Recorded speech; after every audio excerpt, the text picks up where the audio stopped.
제21장 사탄이 이스라엘을 괴롭히려고 일어났습니다. 사탄이 다윗의 마음속에 이스라엘 백성의 수를 세어보고 싶은 욕심을 주었습니다.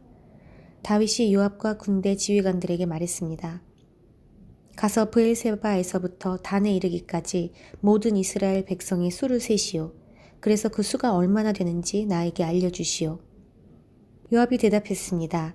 여호와께서는 왕에게 100배나 더 많은 백성을 주시기 원하십니다. 내 주 왕이시여 모든 이스라엘 백성이 다 왕의 종이 아닙니까? 그런데 어찌하여 이런 일을 하려 하십니까?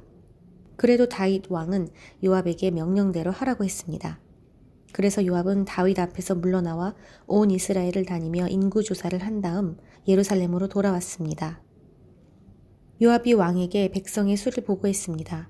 이스라엘에는 칼을 쓸 수 있는 사람이 모두 110만 명이었고 유다에는 47만 명이 있었습니다. 그러나 요압은 다윗 왕의 명령을 못마땅하게 여겨 레위 지파와 베냐민 지파의 수는 계산하지 않았습니다. 하나님께서도 이 일을 못마땅하게 생각하셨습니다. 그래서 이스라엘에게 벌을 내리셨습니다. 다윗이 하나님께 말했습니다. 제가 큰 죄를 지었습니다. 제발 저의 죄를 용서해 주십시오. 제가 너무나 어리석은 일을 했습니다. 여호와께서 다윗의 선견자 갓에게 말씀하셨습니다. 가서 다윗에게 이렇게 전하여라. 내가 너에게 3가지 벌을 보여줄 테니 그 중에서 하나를 골라라. 내가 고른 대로 너에게 벌을 내리겠다. 갓이 다윗에게 가서 말했습니다. 여호와께서 이렇게 말씀하셨습니다. 내가 받을 벌을 골라라. 3년 동안 가뭄이 들게 할 것인지 칼을 들고 쫓아오는 원수를 피해 3달 동안 숨어 다닐 것인지 아니면 3일 동안 여호와께서 내리시는 칼을 받을 것인지 결정하여라. 그 3일 동안은 온 나라에 무서운 병이 돌 것이다. 여호와의 천사가 온 이스라엘을 두루 돌아다니며 백성을 칠 것이다. 이제 저를 보내신 이에게 대답할 말을 정해 주십시오. 다윗이 갓에게 말했습니다. 너무나 고통스럽소. 사람들 손에 벌을 받는 것은 싫소. 여호와께서는 매우 자비로우신 분이요. 그러니 여호와께서 주시는 벌을 받는 편이 낫겠소. 여호와께서 이스라엘에 무서운 병을 내리사 7만 명이나 되는 사람이 죽었습니다. 하나님께서 천사를 보내시어 예루살렘을 치게 하셨습니다. 천사가 예루살렘을 멸망시키려 사람들을 치자 여호와께서 그 모습을 보시고 마음을 돌이키셨습니다. 여호와께서 벌을 주고 있는 천사에게 말씀하셨습니다. 이젠 되었다. 그만두어라. 그때 여호와의 천사는 여부스 사람 오르난의 타작마당 곁에 서 있었습니다. 다윗이 눈을 들어보니 여호와의 천사가 하늘과 땅 사이에 서서 칼을 빼어 손에 들고 예루살렘을 겨누고 있었습니다. 그 모습을 보고 다윗과 장로들이 얼굴을 땅에 대고 엎드렸습니다. 그들은 슬픔을 나타내는 베옷을 입고 있었습니다. 다윗이 하나님께 말했습니다. 백성의 인구를 조사하라고 명령한 사람은 제가 아니었습니까? 제가 죄를 지었습니다. 제가 잘못했습니다. 이 백성들은 양처럼 저를 따르기만 했습니다.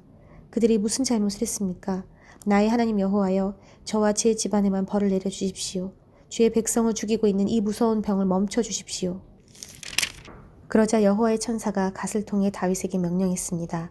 여부스 사람 오르난의 타작마당에 제단을 쌓아 여호와께 예배를 드려라. 갓이 여호와의 이름으로 말씀을 전하자 다윗은 순종하여 오르난의 타작마당으로 갔습니다. 오르난이 밀을 타작하다 몸을 돌려보니 천사가 있었습니다. 그와 함께 있던 그의 4 아들이 몸을 숨겼습니다. 다윗이 오르난에게 갔습니다. 오르난은 다윗이 오는 것을 보고 밖으로 나가 얼굴을 땅에 대고 절을 했습니다. 다윗이 오르난에게 말했습니다. 여호와께 제단을 쌓으려 하니 이 타작마당을 나에게 파시오. 그러면 이 무서운 병이 그칠 것이오. 값은 넉넉히 계산해 주겠소. 오르난이 다윗에게 말했습니다. 이 타작마당을 가지십시오. 내 주 왕이시여 좋으실 대로 하십시오. 태워드리는 제물인 번제물로 쓸 소와 땔감으로 쓸 타작판과 곡식 제물로 쓸 밀을 드리겠습니다. 모두 다 왕에게 드리겠습니다. 왕이 오르난에게 대답했습니다. 아니요, 제 값을 다 주고 사겠소. 그대의 것을 가져다가 여호와께 드리지는 않겠소. 거저 얻은 것을 태워드리는 제물인 번제물로 바칠 수는 없소. 그리하여 다윗은 금 600세겔을 주고 그 땅을 샀습니다. 다윗은 그곳에서 여호와께 제단을 쌓고 태워드리는 제사인 번제와 화목제를 드렸습니다. 다윗이 여호와의 이름을 부르자 여호와께서는 하늘로부터 번제물을 바치는 제단 위로 불을 내리사 그의 기도에 응답해 주셨습니다. 여호와께서 천사에게 칼을 칼집에 꽂으라고 명령하셨습니다. 다윗은 여호와께서 오르난의 타작마당에서 자기에게 대답해 주신 것을 보고 그곳에서 제사를 드렸습니다. 그때 여호와의 성막과 번제단은 기브온 언덕에 있었습니다. 그 성막은 이스라엘 백성이 광야에 있을 때 모세가 만든 것입니다. 그러나 다윗은 여호와의 천사와 그의 칼이 무서워 그 성막으로 들어가 하나님의 뜻을 여쭈어 볼 수 없었습니다.